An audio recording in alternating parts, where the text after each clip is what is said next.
휴거는 실제 상황이 될 것입니다. 휴거는 실제 상황이 될 것입니다.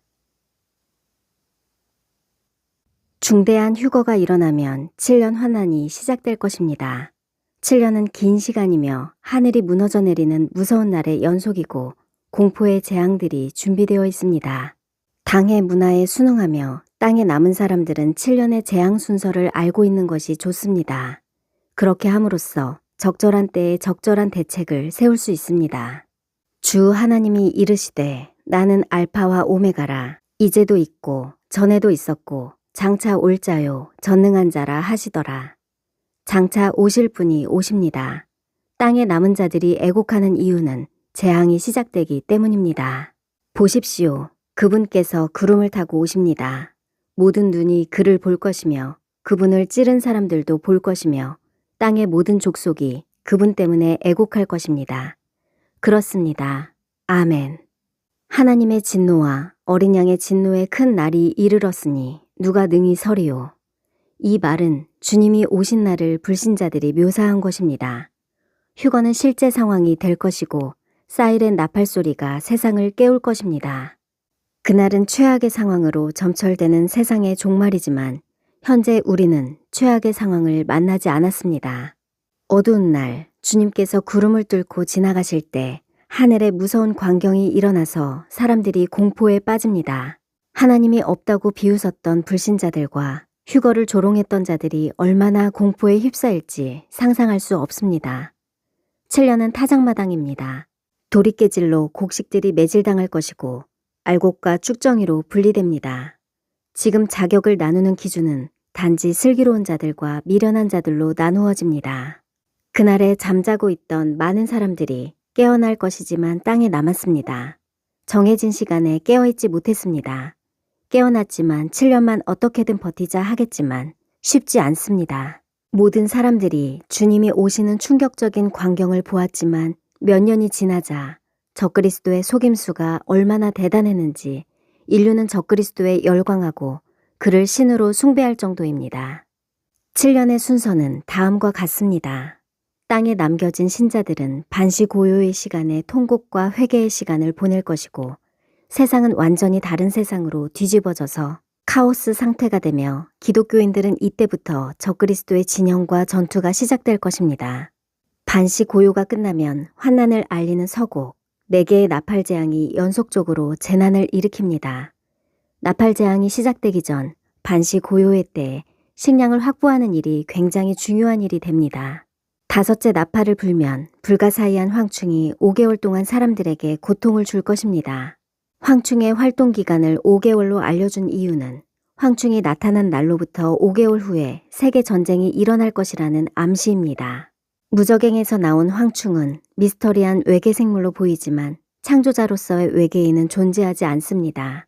무적행은 타락한 천사들의 감금 장소입니다. 6째 나팔에서는 세계 인구의 3분의 1이 사망할 정도로 큰 세계적인 전쟁이 일어날 것입니다. 3명 중 1명은 사망할 것이므로 이때 죽는 사람도 많을 것입니다.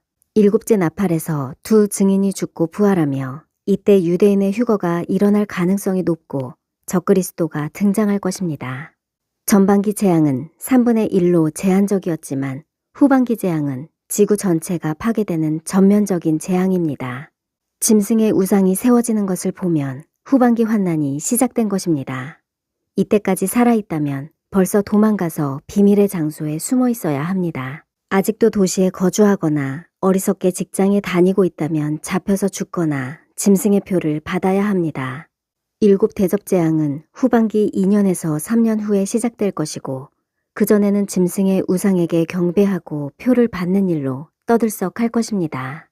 짐승의 표를 받는 기간이 어느 정도 마무리가 되면 무시무시한 하나님의 진노의 대접 재앙이 시작됩니다. 7 대접 재앙은 하나님의 진노이고 그리스도의 지상재림은 어린 양의 진노입니다. 첫째 대접 재앙은 짐승의 표를 받은 사람들에게 전신에 종기가 생겨서 염증과 고름이 나와 흉측한 모습으로 변합니다.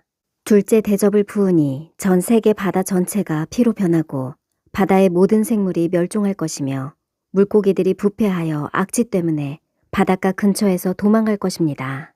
셋째 대접 재앙은 강과 지하수까지 모든 식수 근원이 피로 변하여 피를 마셔야 합니다. 어디에서도 깨끗한 물을 찾을 수 없을 것입니다.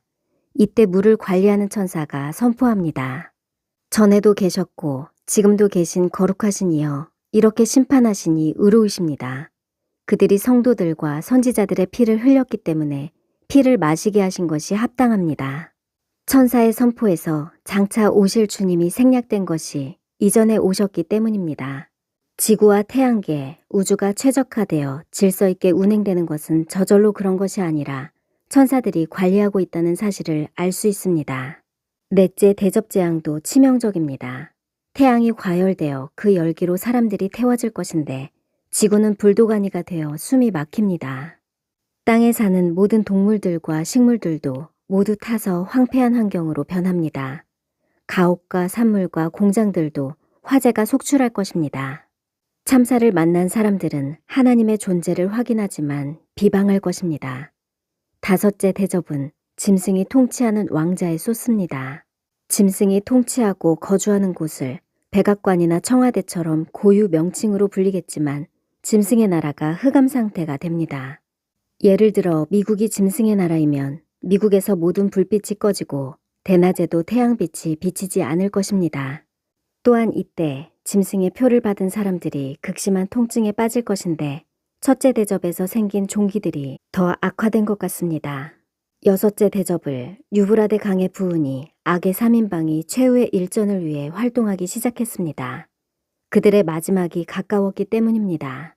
용과 짐승과 거짓 선지자는 세계 나라들을 설득하여 군대를 파견하도록 요청합니다. 짐승의 세계 정부에 소속된 모든 나라들은 짐승의 연합군에 군대를 보낼 것이고 그들은 이스라엘의 아마겟돈에 집결합니다. 짐승의 군대가 이스라엘로 모이는 것은 그리스도께서 하늘 군대와 함께 이스라엘 땅으로 재림하시기 때문입니다. 이때 동방에서 수많은 군대가 올 것이라고 합니다. 드디어 마지막 재앙, 7번째 대접을 부었습니다. 7번째 대접은 가공할 만한 엄청난 재앙과 참혹한 광경에 압도됩니다. 지구 전역에 대지진이 일어나서 음녀 바벨론의 모든 도시들이 갈라지고 건물과 공장이 무너집니다. 섬과 높은 산도 사라질 정도로 엄청난 지각 변동이 일어나서 인류의 문명의 흔적이 땅속에 파묻혀버립니다. 여기서 끝난 것이 아니라 30kg이 넘는 우박들이 지구에 쏟아져서 무너진 폐허와 잔해더미마저 파괴합니다. 참으로 하나님의 심판은 무섭고 우주적인 재앙입니다. 7번째 재앙이 휩쓸고 지나간 지구의 모습은 마치 텅 빈 태고적 지구의 모습과도 같을 것입니다. 짐승의 군대는 이스라엘의 식량과 도시의 파괴가 비껴갔다는 소식을 듣고 약탈하기 위해 이스라엘로 몰려옵니다. 이스라엘은 짐승의 군대와 결전을 벌이지만 당해낼 수 없고 도시는 약탈당하고 국민 절반이 포로가 되어 잡혀갑니다. 아마겟돈 전쟁은 어린 양의 진노의 날이자 보복의 날입니다. 그리스도가 재림하시는 이 날을 구약 선지자들은 여호와의 날로 예언했습니다. 그리스도께서 이스라엘 감람산에 재림하시고 땅을 밟으실 것이고 말씀으로 짐승의 군대와 짐승의 표를 받은 사람들을 몰살시킵니다. 용과 두 짐승도 잡혀 무저갱과 불못에 던져지니 지구의 모든 악한 것들이 청소되었습니다. 유대인들은 비로소 완전하게 그리스도를 메시아로 영접하고 통곡하며 회개합니다. 우리는 그날 주님 앞에 서기 위해 열정을 품고 잠잠히 깨어있고 바닥에 엎드려 기도합니다. 침묵의 등잔에 불을 밝히고 주님 맞을 준비를 하고 기다리는 중입니다. 점도 흠도 없는 정결한 보혈의 옷을 입었습니다. 지금은 지구의 마지막 날이 가깝습니다.